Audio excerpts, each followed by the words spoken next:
തല്ലാഹി ബില്ലാഹി വല്ലാഹ്,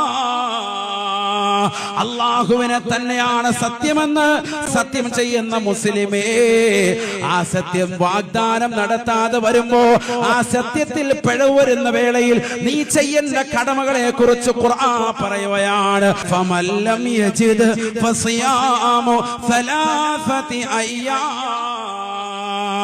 10 പാവപ്പെട്ടവർക്ക് വസ്ത്രമോ ഭക്ഷണമോ കൊടുക്കാൻ പറ്റിയില്ല എങ്കിൽ നീ ചെയ്യേണ്ടത് 3 ദിവസം നീ നോമ്പനുഷ്ഠിച്ചു വിടണേ. സത്യത്തിൽ പിഴച്ചതിന്റെ പേരിൽ ഞാനിതാ നോമ്പനുഷ്ഠിക്കുന്നു എന്ന് കരുതിക്കൊണ്ട് 3 നോമ്പുകൾ അനുഷ്ഠിക്കൽ നിർബന്ധമാണ്.